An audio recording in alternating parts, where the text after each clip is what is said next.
So the vaccine, something really weird is happening with the left when it comes to vaccines that I want to talk about here.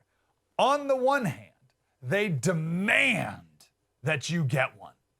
They demand that you get a vaccine. They're begging for you to get that vaccine. They're very worried. People on the left are very worried about the vaccine reluctant, as they call them, who are really the only ones who haven't gotten it yet, right? So California has allowed everyone over the age of 16 to get a vaccine for about 10 or 11 days now. So really the only people who haven't gotten a vaccine are the ones who aren't going to get one, right? And the left hates that. So at first, they're going to encourage conservatives, the vaccine reluctant. First, they politely encourage people to get one. Then they're going to nudge people to get them. Then they're going to threaten people to get the vaccine. Oh, if you don't get one, then you can't go here, then you can't go there, you can't do that. Then they're going to shame people who don't get a vaccine. And then they'll force you to get a vaccine. They'll encourage, nudge, threaten, shame, and then force. So on the one hand, all these progressives, health experts, whatever, CDC, they're telling you that vaccines are essential. And how could you be such a terrible person who hasn't gotten one yet? On the other hand, they're saying the vaccine hasn't helped anything, hasn't improved anything, hasn't helped anything, and it's really not necessary to get it. This is the former head of the CDC, up until like a couple of months ago. Former head of the CDC. Heard it. I might even go so far as to say that this face mask is more guaranteed to protect me against COVID than when I take a COVID vaccine, because the immunogenicity may be 70%. And if I don't get an immune response, the vaccine's not going to protect me. This face mask will. Okay. So why get a vaccine? Face masks are good enough. So why are you so frantic about me getting a vaccine when you say the masks are maybe even better?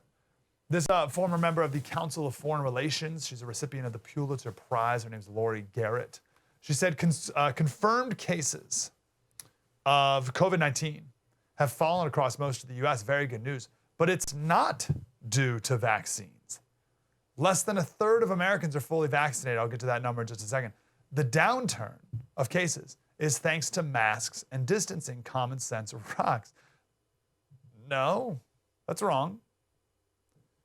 She talks about how a third of Americans have fully vaccinated. That means 2 doses. But a single dose of the vaccine is 80% effective. Now, I want to talk about this 80% number. This is super important.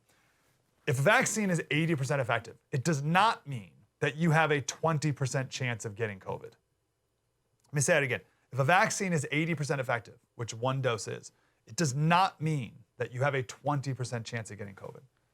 What it means is you now have a 80% lower chance of getting COVID compared to someone who wasn't vaccinated. But if your chance of getting COVID was already very, very, very, very small, and you lower that by 80%, that's a massive decrease.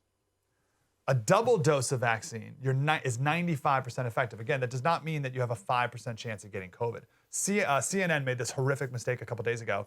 They said if a million vaccinated people fly on an airplane with a vaccine that's 90% effective, that means 100,000 people are going to get COVID.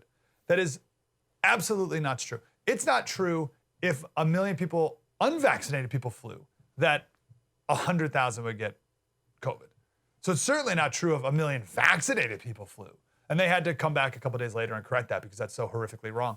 If a vaccine here's the math. If a vaccine has a 95% effective rate, again, it lowers your chance of getting COVID by 95%, which means that you have a 0.04% chance of getting COVID, okay?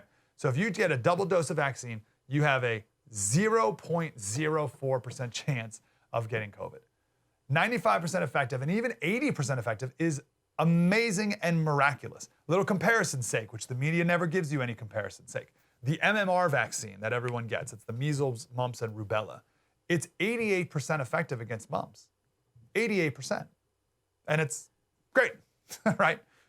The flu vaccine that people want you to get all the time every year, that's between 40 and 60% effective. And we still do that. If you get a flu vaccine that's 60% effective, it doesn't mean you have a 40% chance of getting the flu. That's not how that works.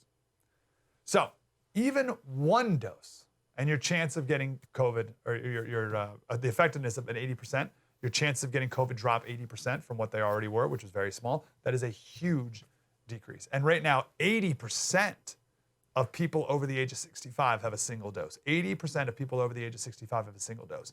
40% of all Americans. So yes, it is absolutely the decrease in of cases, the decrease in hospitalizations, and the decrease in ICU, and the decrease in deaths is largely, if not entirely, due to the vaccines. Okay, so just let's all catch up here. This is super important. So again, on the one hand, you have the CDC and celebrities and people on the left and politicians saying, you gotta get vaccinated. How dare you not get vaccinated? You conservatives are so awful, you gotta get vaccinated. And then on the other hand, you got the former CDC director being like, oh, the mask is just as good. You have these progressives being like, oh, it's really about the masks. It's really about the distancing. What gives? Wow, that was deep and insightful. I want more of that. Like, subscribe, get more.